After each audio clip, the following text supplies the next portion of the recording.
Right, now this will tell us. And that's pretty conclusive. Still going. Close. I think he's got it down. How strong is he? Welcome back to the Pick and Go podcast, your one-stop shop for all things rugby union. And I'm all alone in studio today. Unfortunately, Piri Wipu is sick.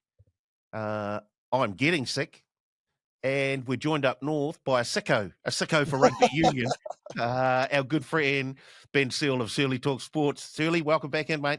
Yeah, this caught me off guard because Piri was in the emails earlier and I thought maybe you'd just cropped him out of the picture, but it's just me and you, mate. How good. This is, yeah. I guess we get to that time of the year where there's a bit of a bug, a bit of a flu going around, and yep, Piri's got it, and I'm starting to get it right now. Oh, no. I could just feel the aches and pains. You know, the man flu. It's really bad, that man flu. Is that the result of a big weekend, Paulie? Or no, not at all. I had a very nice quiet. Well, I had a few beers on Saturday, but yeah. No, nothing crazy. Yeah. So what about yourself? What did you get up to on the weekend? I had my golf day, so it was quite a big one. Managed to keep a lid on it until after, but then the festivities were quite big after that. But it was a good day and some really average golf, but a lot of fun. What golf club was it? Pupuki Golf Course on the North Shore. We were lucky because it was torrential rain leading up to it, but Saturday was a beautiful day, so the golf gods looked after us. Yeah, well, that's all you want. Nice weather on a golf day. Yeah, it's the one thing you can't control, but it's probably the most important element. Exactly. Right, let's get back to rugby union, and we'll have a look at the punting from last week. And boy, finally, we've got a wee bit of good news. We'll start with Searley. He had a couple of bets. He had a wicked wingers multi. Yeah, a lot of them didn't play, did they? No, Tangito didn't play. Talair didn't play. But Rakuta, he did. But he didn't score. So that's a loss, unfortunately. Yeah. But your other multi, Hawke's Bay to win, Manawatu plus 14.5. Didn't actually need the 14.5 in the end, Searley. And Taranaki to win by over 7.5. That did come in. So you were up $64 for the week and only down $260.52 for the season. Hello, Piri Wipu had two bets. He had Manawatu to win, Bay of Plenty to win. They were both outsiders, significant outsiders, and Wellington to That multi, just the two of those would have been paying juicy. Correct. Yes. Unfortunately, the third leg let him down. But he also had a single bet on the third test between the Wallabies and the Lions. He had the Wallabies to win by 1-12 at $4.40, 50 on that. So he was up 120 for the week and only down 1,400 for the season. Was that his first win? I think it might have been a second. He might have had one prior to that. Yeah, a small one prior to that, but that's his, yeah. Anyway, he's back. He's back. Yeah.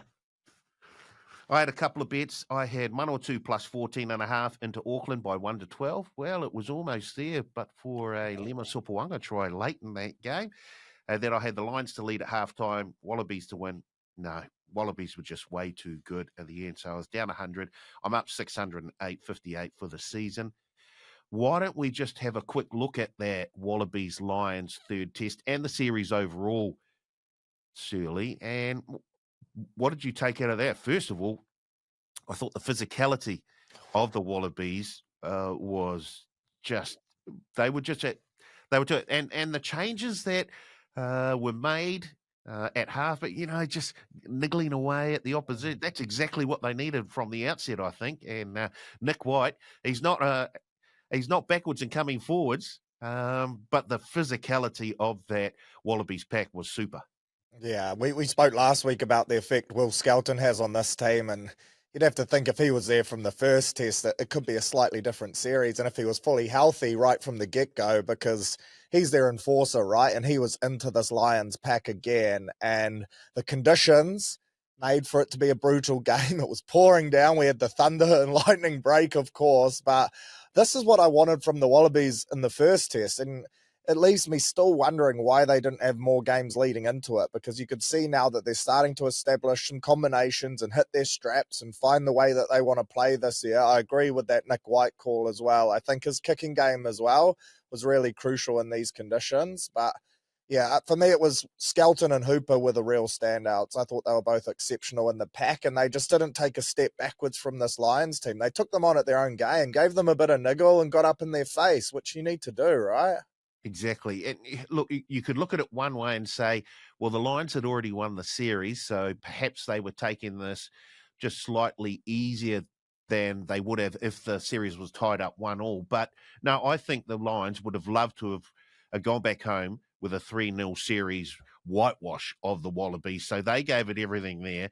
Things just didn't go their way. Look, the Wallabies did play the better wet weather rugby, which would have I would have expected the Lions to probably be slightly more adept at that sort of game, Surly. Yeah, agreed. It more suits their conditions that they're used to. And when you think of their 9 and 10 combination as well, both with great boots. So I expected the Lions to dominate that territory battle, but I was really impressed with the Wallabies, and that has me excited for the Rugby Championship, because that's the style of footy I want to see them play. They can be physical. They've got some razzle there too. They scored some nice tries throughout this series. So once it all clicks for them, they're on an upwards trend. It's just whether they can go with the All Blacks in South Africa, but they'll be so relieved not to get swept in that series, because all of a sudden, after winning that, the narrative now changed, right? And there's a bit of optimism in Australian rugby, whereas if it was a 3-0 sweep, it would have been doom and gloom, embarrassment.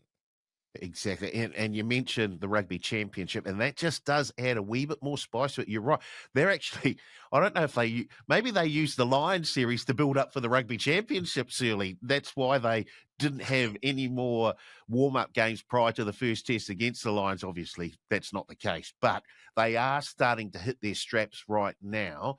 But if we have a look at the Lions and the series overall, I guess who really stood out for you? I think the open side Curry was, in fact, their loose forward trio were very, very good, certainly over those first 2 tests. Yeah, I think Curry was huge, and he was a player that I was kind of wondering whether he was going to start in some of these games, because his form can be a little bit up and down, but I thought he really stood up. I thought Otago was really good as captain, and he's one of those guys, I'm sure if you're his teammate, you love him. From the outside looking in, he frustrates you a little because he's so confident. He's very brash and bold. He's out there, and he's quite niggly as well. He likes to get into people's faces, and he's physical, so he can be frustrating as an All Blacks fan watching in. You just wanted someone to respond to him, and I thought Skelton did that really well in the 3rd test, but I thought Otago was really good. I always enjoy watching Jamison Gibson Park as well. I think he's one of the best 9s going around, and just that story about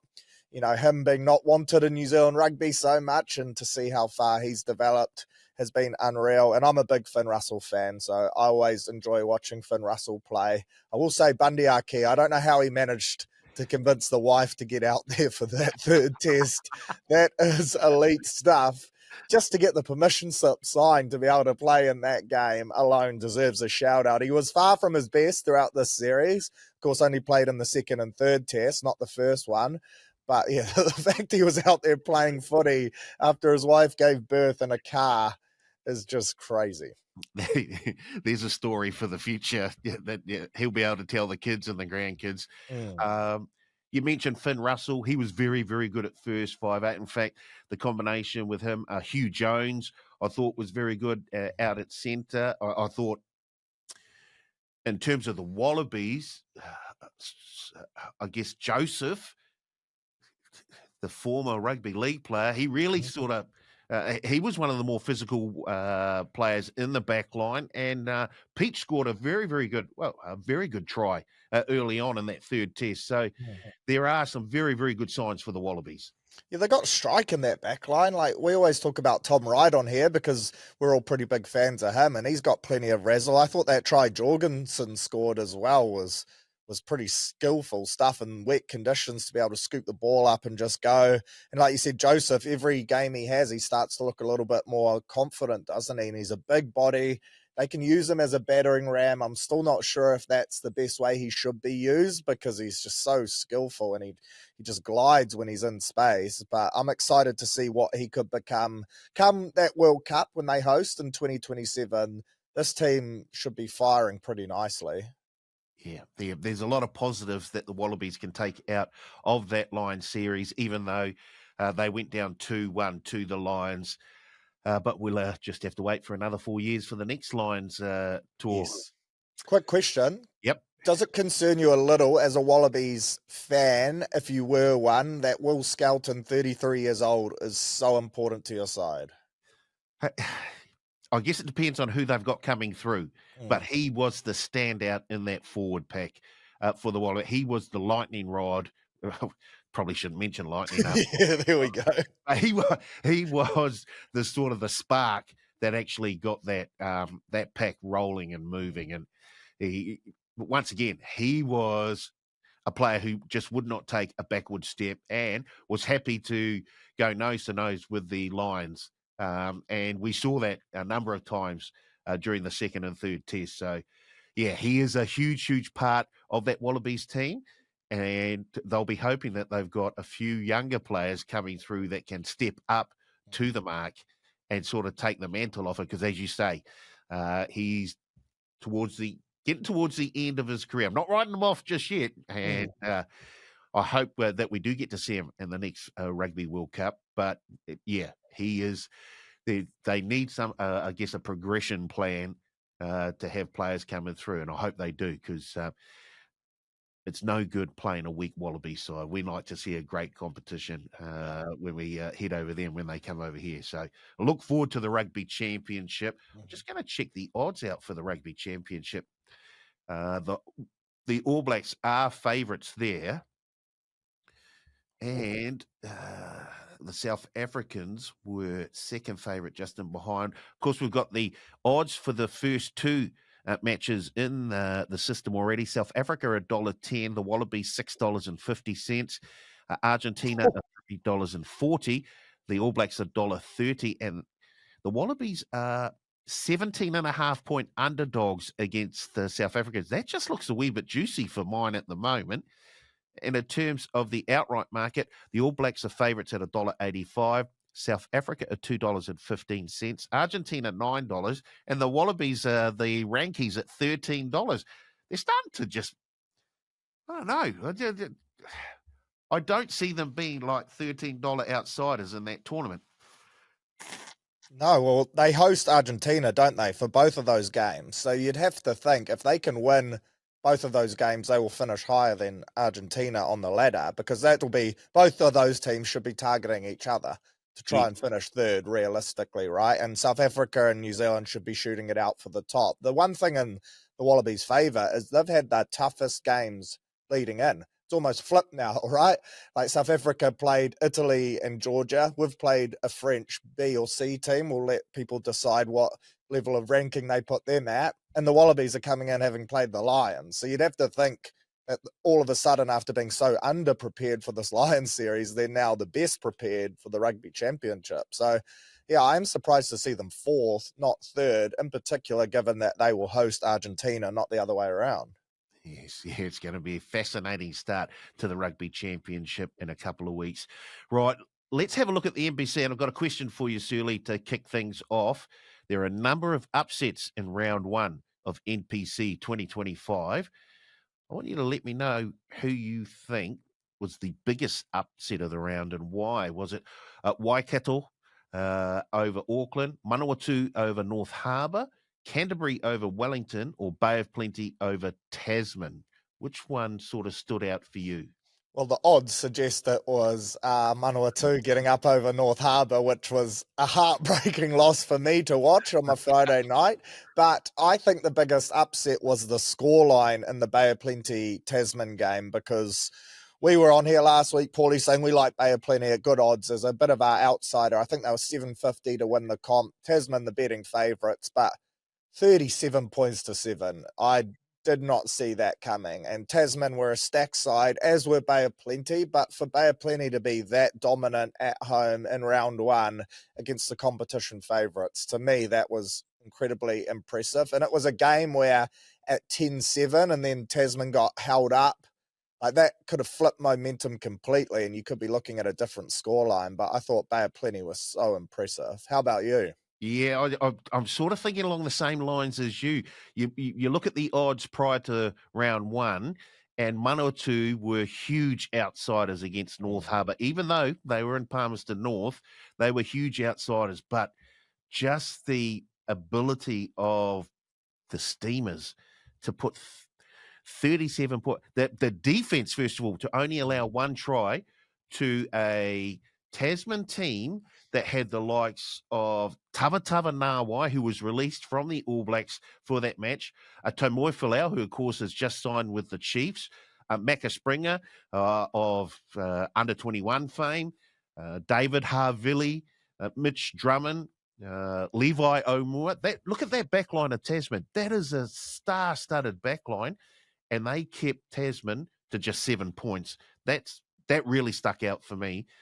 And boy, they can score some points of their own as well. Leroy Carter, who put the big fend on David Harvili. There's not too many players that put a big fend like that on David Harvili. He just pushed them away and was off and gone. We know how much speed Leroy Carter has. But yeah, to me, that Tasman win over, that Bay of Plenty win over Tasman was the pick of the round, and it was a round that did have a number of upsets. It was great. I mean, do you want to look at any game from round one and just give us pick it apart for us? Or Waikato were gone. Yeah, I reckon. What a way to start the competition. And there were multiple highlights for me. Just even the crowd at the Southland Otago game, the bucket heads being back for the Manawatu North Harbour game. Like that's what grassroots NPC footy is all about. And that Tasman Bay of Plenty game as well, that looked packed. Like people are getting out to support these games. It's local park footy feel, and it's great to see big crowds. But that Auckland Waikato game, like with 3-4 minutes to go, to be down by 2 tries and somehow pull off the win, then Auckland have the chance to steal it at the death after winning the kickoff back. Like that was just a game that had you on the edge of your seat right until the finish. And there were some standouts for Auckland. I thought that Xavier Tito Harris, geez, he can fly. He's very good. Auckland are stacked for wingers, aren't they? They didn't have Tangito out there. They got so much talent. But yeah, Waikato, the old duo of Sopoaga and Cruden, what a combined age of 70 years old, and they combine to get them home and steal the win at the death. That was, I think, the perfect way to kick off a competition where we love seeing points. They're high-scoring games. There's a lot of tries scored, and it's entertaining stuff. All right.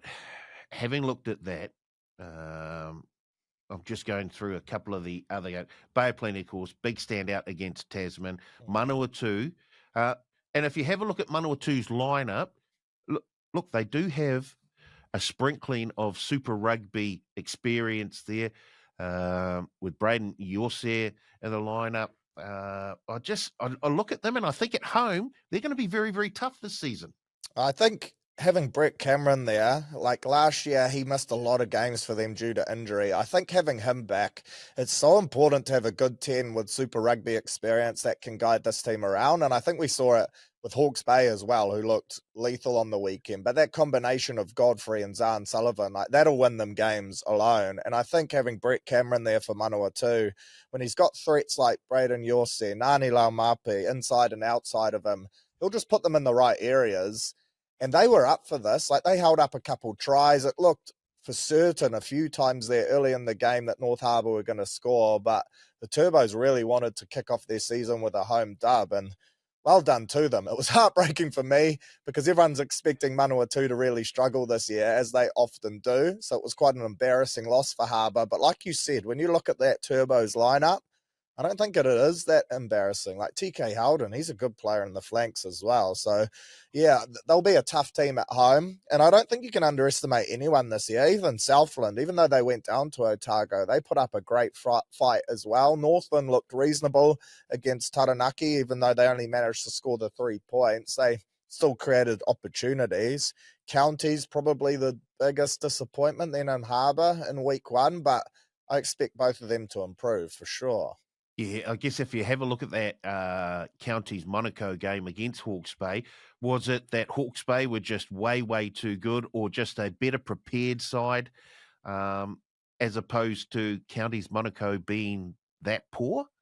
I think that Hawke's Bay side just had too many threats. And guys like Devin Flanders, it was great to see his brother score as well. The Flanders brothers ripping up. But then, like I said, Godfrey and Zahn Sullivan, to have someone like Folau Fakatava off the bench.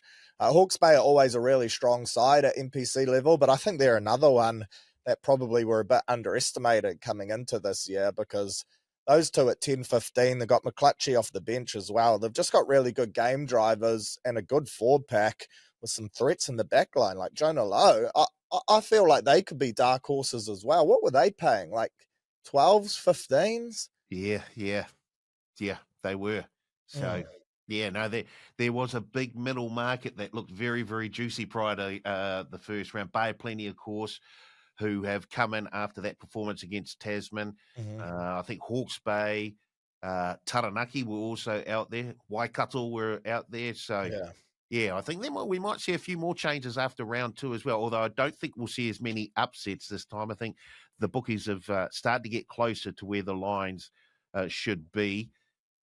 I look at Canterbury, and that was a very good win at Jerry Collins Stadium against Wellington.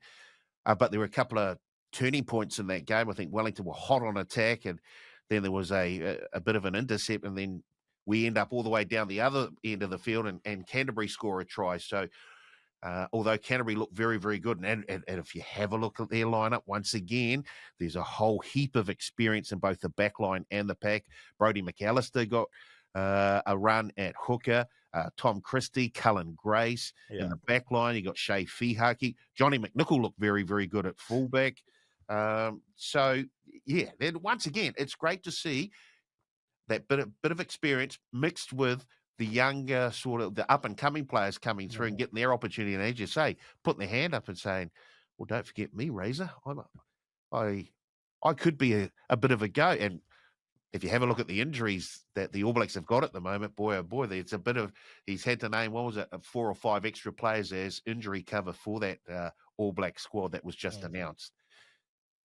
Sticking with the NPC, we're going to be running a pick and go NPC MVP for the season, for the regular season for this year, where each of us get to award 5 points, 3 points, and 1 point to 3 players over each round.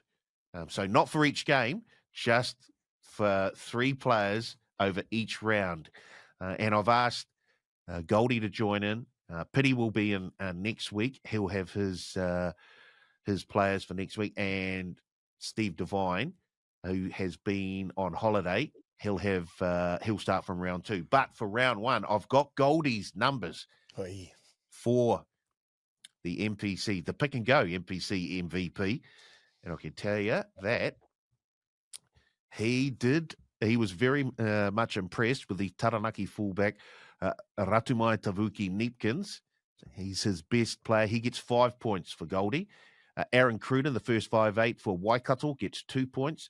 And Caleb Trask, the fullback for Bay of Plenty, gets 1 point. That's Goldie's 3 players for round 1.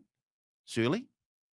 Interesting. I have 2 of the same 3 as well, but in different orders. I had Caleb Trask as my MVP, 2 tries, 19 points. I thought he was exceptional for Bay of Plenty, so he got my 5 points.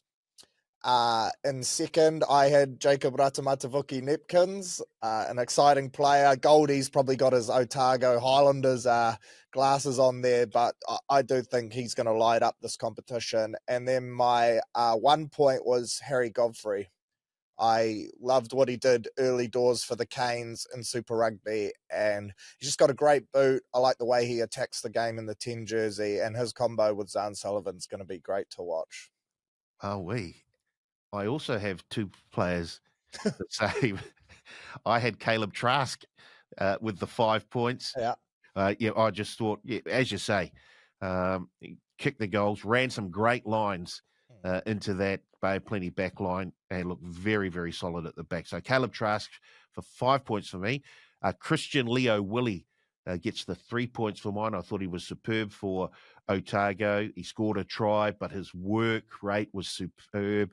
I think he was one of the top tacklers for the round. So Christian Leo Willie gets the 3 points for me. And Ratumai Tavuki Neepkins gets the 1 point for me. He was one of the best for Taranaki on the weekend. So I'm quite happy that we're all seeing similar things at this stage, because there's a whole heap of players that give it. And I think it was more a case of who do we leave out as opposed to who we put in. And I'm sure that there'll be punters out there who'll be looking and going, how could you leave this guy out, or how could you leave that guy out? And they're probably right. There's an argument to be had for so many players after round one. I'll be interested to see who Steve Devine and Piti Wipu come up with after round two. So we'll keep that scoreboard up and running throughout the season. But at the moment, it looks like we've got two at the top of the table, both Caleb Trask and Ratumai Tavuki Neepkins.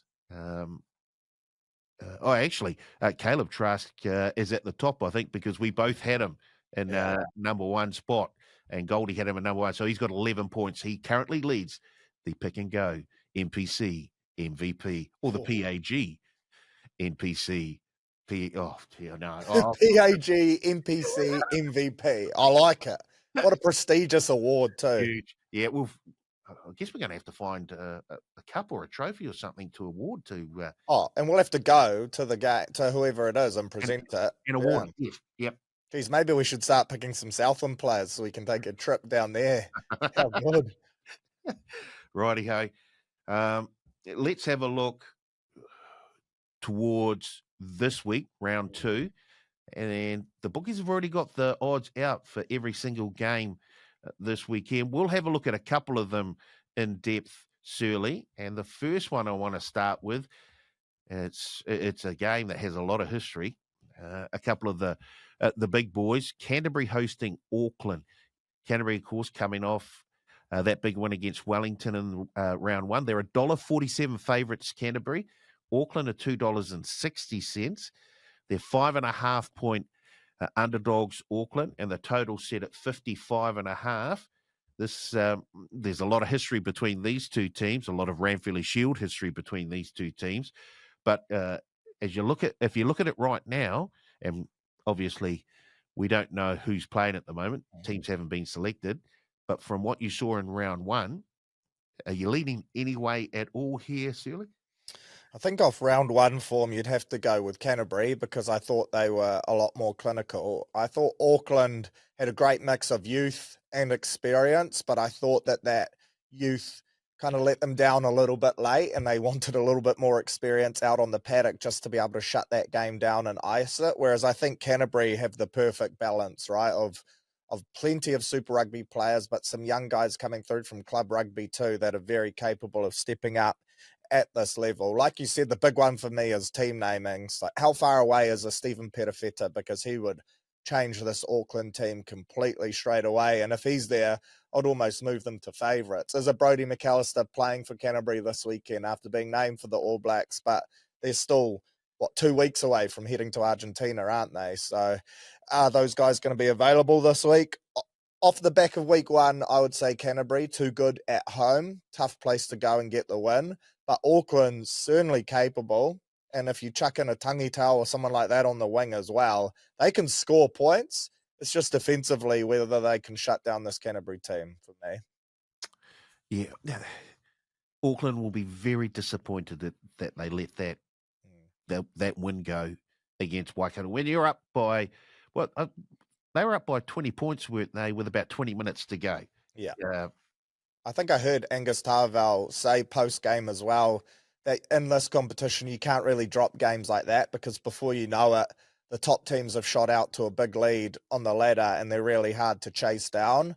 And for me, I think this Canterbury loose forward trio in particular, there's so much experience and leadership in that trio. Whereas if you look at the Auckland trio, their skipper, young Segner, he's still I would think, 23, 24 years old. Whereas when you look at the likes of Christie, Cullen Grace, like those are guys that have played All Black 15 level footy already. So, yeah, experience-wise, I'd tip it to Canterbury. But Auckland will be stinging. They'll be furious off the back of losing that. And they did show potential, right? There were some guys in there that I hadn't seen play before that looked to be great ones to keep an eye on for the future.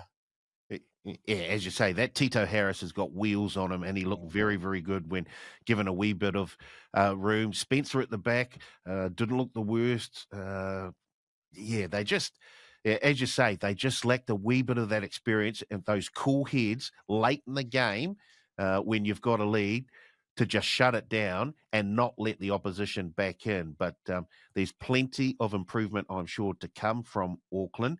The other game that we'll have a look at, Otago against Hawke's Bay. Otago, they're $3. Hawke's Bay are $1.37. They are 7.5-point favourites, Hawke's Bay down south, and the game total set at 61.5. Of course, we saw Hawke's Bay put on a try bonanza against Counties Monaco last weekend. Surely Otago will put up a bigger defensive effort against Hawke's Bay. Yeah, something tells me this one's going to be really tight. I did love what I saw from Hawke's Bay last week, but tell you what, if you thought Leo Willie was good last weekend, after being left out of the All Black squad this week, and I think he was the most unlucky man to miss out by a mile because I thought he looked really good in his opportunities against the French, but I'm expecting a huge performance from him. And this is a team that won't change because they don't have any All Blacks. And in the likes of Miller at 10, Umanga Jensen, they've got Jonah Nariki, Sam Gilbert. They've got the skills there and the players to go with this Hawke's Bay team. So, yeah, Otago at home, being that bigger underdogs, it does catch my eye a little bit. To me, it's probably an alternative line type of game, and you can back them in there. But I get why Hawke's Bay are the favourites. I just think $3 for Otago is a little bit too much. What do you reckon? Yeah, I agree. That Southern Derby is always a tough matchup. And so for Otago to come away with a win there, I think that's better than it actually looked on the scoreboard. Southland will be very, very tough all season, certainly down home. And when the weather, well, hopefully the weather's starting to get a bit better because crikey, it's been freezing the last few weeks.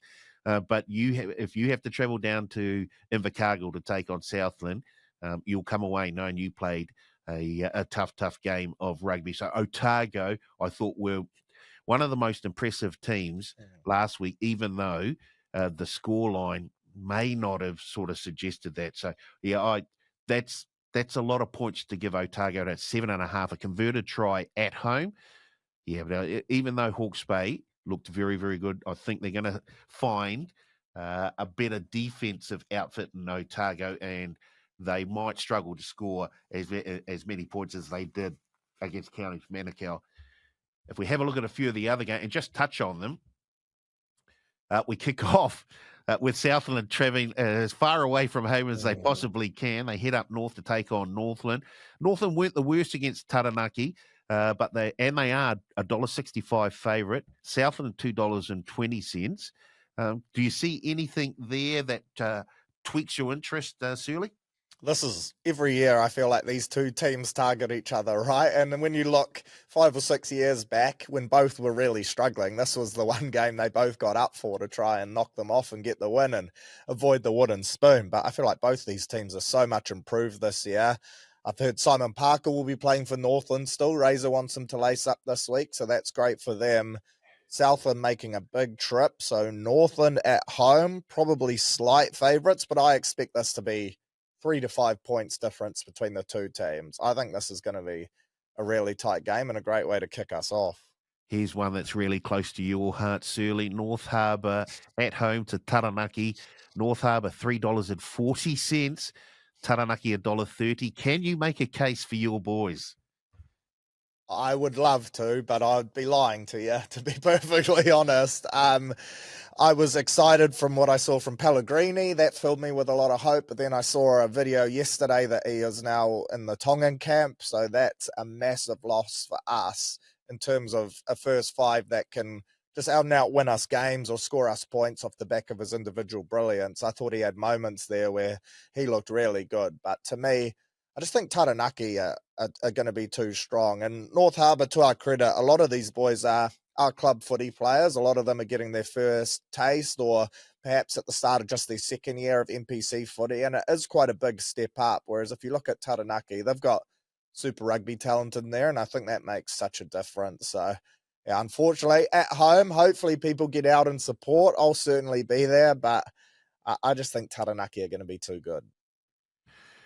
Right, now to a game that is close to my heart. Wellington have to travel up to Hamilton to take on Waikato. Waikato $1.70, Wellington $2.10.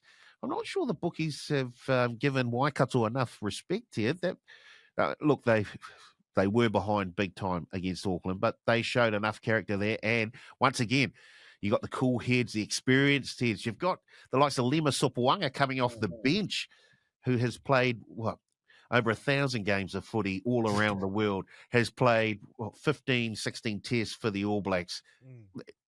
That's a handy thing to have coming off the bench. Of course, he signed a $1 contract as well. So that certainly helps Waikato out. I look at it, and the fact that Peter Lakai has been named in the All Black squad, Duplessis Karifi was already there. That's a big chunk out of that Wellington loose forward trio, and also a big chunk of leadership out of that Wellington team. So if you look at this game, can you say Wellington are a chance? I think they are a chance. I don't think they'll have Ruben Love either, which is going to hurt them a bit. I thought he was decent on the weekend. I still think they're a chance, but Waikato at home for me, I was surprised. I thought they'd be more around the $1.50, to be fair. I think the bookies are being respectful to the fact that Wellington played Canterbury, and Canterbury were a good side. So you can't exactly write Wellington off after the back of that, because they weren't that bad, really. But I did think Waikato at home would be slightly more favourites. And one player I love watching from Waikato is that Ollie Mathis. He is a gun. Wears 7 on his back, but he put in a beautiful grubber last week that led to a try as well. He loves standing out in those outside channels. I think he's one that New Zealand Sevens are certainly keen on, but he would be a player that I'm sure Razor is watching his development come through, because he's still so young. I'm not sure if he's a winger or a 7. I'm not sure if he knows either, but he's got a skill set on him, man, and he's a great lad to watch. But interested in your take, Paulie. You're a proud Lions fan. Can they get up? What are your hopes for the Lions after round 1? Do you think they can compete with the best teams? If they make the playoffs, I think they would have done well this season with the sort of experience that's been taken out of that squad. I think they will get better as the season goes on. They start building a few combinations. It's not all doom and gloom, but I just see a number. The teams that I really like, the Bay of Plenty, the Hawke's Bays, Canterbury, Tasman, those are the ones. You've got to get past all of those teams, I think, to get into the play. Taranaki, of course, who have the shield, and that's always a good driving force, especially those games at home when the shield is on the line. You just seem to step up, an extra pace or two. So it's going to be tough, I think, for Wellington this season. And if they do make the playoffs, I think that'll be a huge success for them. But yeah, they've got to start doing it soon after dropping the first game against Canterbury. Geez, they'll be gutted to lose Preston as well, right? And then, yes. Because if they kept him welcomed back in a Samoa more, then that would be huge for their season. But yeah, Preston looks like he's going to be travelling with the ABs, and well done to him, but that's a massive blow for them. It was crazy. How many halfbacks are heading over to Argentina? There's a whole heap of them. Right, and there's still more, like Fakatava. Some people were saying he should be out there, but he's not even starting for Hawke's Bay, no, right? he came off the bench as well. Just you have a look at some of these teams that have former All Blacks coming off the bench, and you think, gee, there's a bit of depth down there. They can rest play. They'll have the opportunity to rest players during the season and still not really drop in performance. Tasman, $1.07. Manawatu, $7.50. They are 21.5 point underdogs, Manawatu. surely they can keep this one close, or are they going to feel the wrath of a Tasman team that will be very disappointed with their result against the Steamers? Yeah, I would back them to cover the 21, but I would say that I think Tasman will have something up their sleeves. I'm hoping to see Lester Whainganuku. That would be quite cool. I'm sure he was just working his way back after making the trip back from Europe, but I'd love to see him come into this side, probably for a Tawatawa Nawai, who I assume won't be playing this week.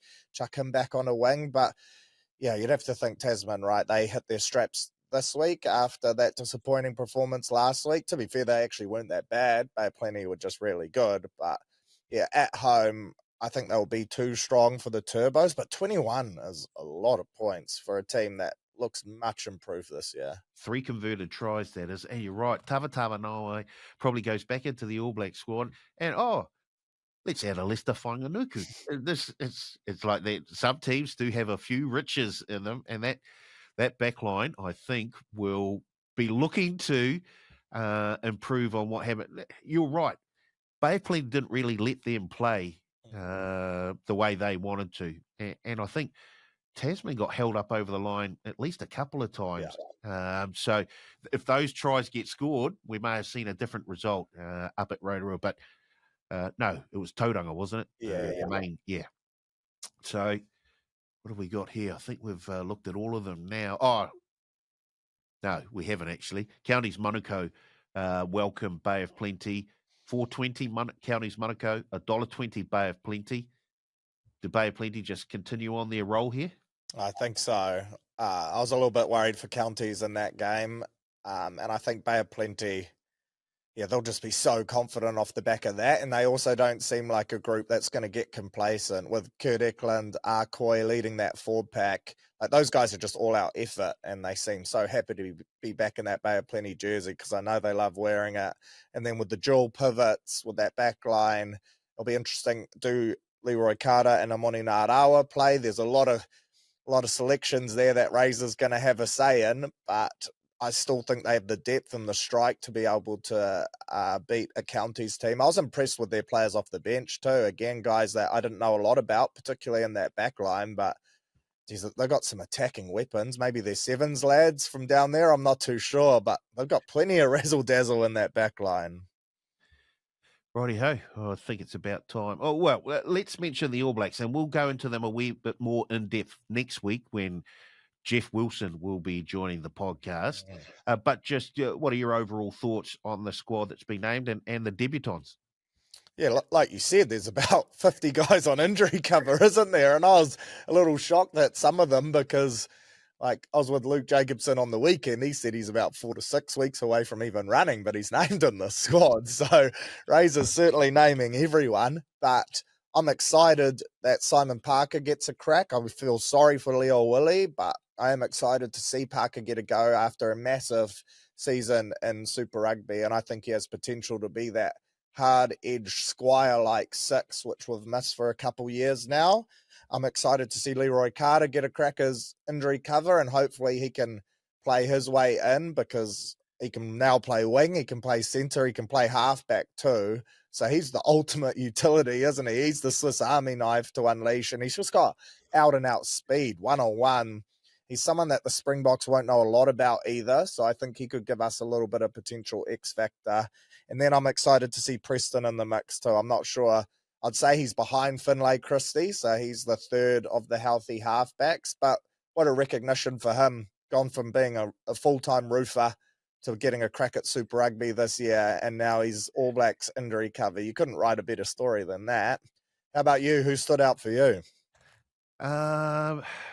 I guess just the overall look of the squad and the fact that, as you say, we've named about 100 players just because of...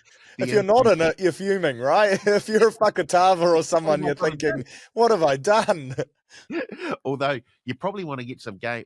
If you're not like going to be playing for the All Black, you probably want to be playing NPC Rugby, so you're keeping that match fitness up. But overall, we'll get into it a wee bit more next week when Jeff Wilson will be part of the podcast. So let's get into some punting now, Shirley. And seeing as you had a successful week here last week, where are you going to go this week, even though we don't have any teams named? I don't know if you're going with any wicked wingers. No, I'm going back to basics. So the second multi worked for me last weekend, and it's tough to find some value in a few of these games that I like. I've tried to avoid your Otago, Hawke's Bay, and the like because I think those could be a lot closer than the odds suggest, and I want to avoid some upset potential. So instead, I've gone for the half-time, full-time doubles in 3 games, and I've multied those up. The favourites, just to get a little more value. Bay of Plenty, half-time, full-time double against Counties. This one hurts, but Taranaki half-time, full-time double against North Harbour, and Tasman half-time, full-time double against the Turbos. I was surprised. That gets you $3.13. I would like to think that that's pretty good odds and a good way to get some value out of some $1.20 and under favourites in each of those games. Is that the whole 100 on that, is it? Whole 100 on that. I'm hopeful. Watch one Harbour win at half-time and then lose and come back to bite me. I'm not too dissimilar. I've just taken 3 games, all to win. I've got Taranaki to beat North Harbour. I've got Bay of Plenty to beat Counties Monaco. And I've got Waikato to beat Wellington. That comes out to $2.65. I'll put the whole 100 on that. And hopefully get a little collect this weekend. Right, Shirley, you'll be heading along to North Harbour, won't you? Yeah, I will be. I'll be going along watching some of my club mates lace up. We've actually got prize giving after that, so it's a good little pre-festival to kick off. Have a few tins in the crowd, but yeah, Harbour historically don't get massive crowds. So if anyone out there listening is a Harbour fan, get along. First home game of the year, and I have a feeling that the lads need our support. So hopefully it'll be a better day at the office against a really good Taranaki side, but either way, it's just good to get out and watch the boys play. Fantastic. Right, hopefully Pity will be 100% next week and he'll be back in the studio with me. I hope that I'm also 100%. Yeah. Crikey. And don't forget, we will have Jeff Wilson along as well, as we will with Shirley. So there'll be 4 of us next week on the Pick and Go. Look forward to seeing you then when we talk rugby union.